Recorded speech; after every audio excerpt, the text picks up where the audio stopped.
নমস্কার। আরও একটি নতুন রেসিপির সাথে তানিয়াস রান্নাঘরে আপনাদের স্বাগত জানাই। নিরামিষ দিনে দুপুরে খাবারে কি আয়োজন করেছিলাম চলুন আপনাদের সঙ্গে শেয়ার করি। আছে বাটির ছাপতে 1 বাটি গরম ভাত, নিলাম একটা কাঁচা লঙ্কা, সামান্য একটুখানি নুন নিয়েছি, 1 টুকরো পাতিলেবু, 2 টুকরো শসা আর নিলাম 2 টুকরো টমেটো। ডালের সাথে খাওয়ার জন্য করেছি আলু ভাজা আর কুমড়ো ভাজা। কচু সেদ্ধ করে শুকনো লঙ্কা ভেজে শুকনো লঙ্কা ভাজার তেলটা দিয়ে আর শুকনো লঙ্কা দিয়ে কচুর ভাতেটা মেখেছি। আর করেছি মুগ ডাল, উচ্ছে দিয়ে মুগ ডাল করেছি, তেঁতুর ডাল, খেতে কিন্তু বেশ ভালো লাগে। আর করা হয়েছে ফুলকপি, আলু আর পনিরের তরকারি। তার জন্যে আমি পনিরটা ভালো করে একটুখানি ধুয়ে নিয়েছি, নিয়ে এবার পনিরটা কেটে নিচ্ছি। আমি এরকম সাইজ করে কাটলাম, আপনারা আপনাদের পছন্দ মতো করে কেটে নেবেন। পনিরটা কেটে নেওয়া হয়ে গেছে। এবার পনিরটার মধ্যে সামান্য একটুখানি নুন আর লঙ্কার গুঁড়ো দিয়ে একটুখানি মাখিয়ে নিচ্ছি। তা ভেতরে নুনটা ঢোকে, খেতে কিন্তু বেশ ভালো লাগে। আর ফুলকপি, টমেটো আর আলু আমি কেটে নিয়েছি। এবার কড়াইয়ের মধ্যে দিয়েছি তেল। আজকে আমি তেলটা রিফাইন অয়েলে রান্নাটা করছি। পনিরগুলো ভেজে তুলে নিচ্ছি। পনিরগুলো ভেজে তুলে নেওয়া হয়ে গেছে। এবার ওই তেলের মধ্যেই ফুলকপি দিয়ে দিলাম ভাজার জন্যে। ফুলকপিগুলোও আমি ভেজে নিচ্ছি। ফুলকপিগুলো ভেজে নেওয়া হয়ে গেছে, ফুলকপিটাও তুলে নিলাম। এবার আলুগুলো ভেজে নেব। আলুটা ভাজতে ভাজতে আমি কিছু মশলা তৈরি করে নেব।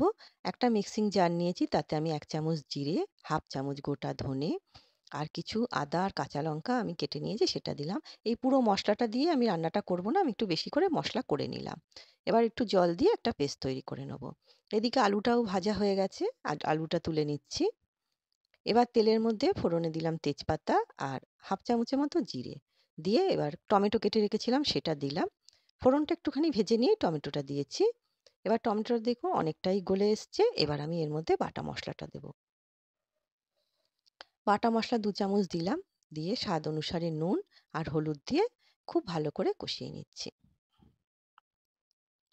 আমি রান্না সাধারণত বাটা মশলাতেই করার চেষ্টা করি। এবার স্বাদ অনুসারে একটুখানি চিনি দিলাম। পনিরের তরকারিতে একটু চিনি দিলে কিন্তু খেতে বেশ ভালো লাগে।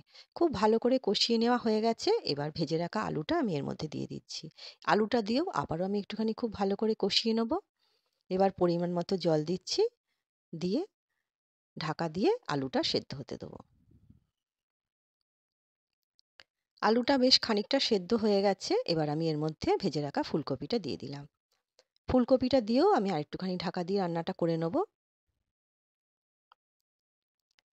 রান্নাটা প্রায় হয়ে এসছে। খুব ভালো মতো আলু আর ফুলকপি সেদ্ধ হয়ে গেছে। এবার আমি এর মধ্যে পনিরটা দিয়ে দিচ্ছি।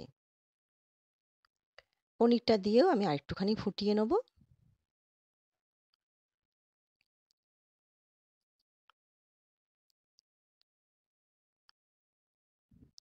রান্নাটা প্রায় হয়ে এসছে। নামানোর আগে দিলাম গরম মশলা। তৈরি হয়ে গেল ফুলকপি, আলু আর পনিরের তরকারি। খেতে কিন্তু নিরামিষ দিনে বেশ ভালো লাগে। ট্রাই করে দেখতে পারেন। খুব সুন্দর রেসিপি। অল্প সময়ে তৈরি হয়ে যায় আর খেতে কিন্তু দুর্দান্ত হয়। তরকারিটা তৈরি হয়ে গেল। এবার নিয়ে নিচ্ছি আলু, পনির, ফুলকপির তরকারি। শেষ পাতে খাওয়ার জন্য আছে আমের চাটনি। এই আমের চাটনিটা ভাজা মশলা দিয়ে তৈরি করি, খেতে কিন্তু বেশ ভালো লাগে। আর 1 গ্লাস জল তো আছেই। আজকে এই সম্পূর্ণ নিরামিষ আয়োজন আপনাদের কেমন লাগলো ছোট্ট একটা কমেন্ট করে অবশ্যই জানাবেন। সবাই সুস্থ থাকবেন, ভালো থাকবেন।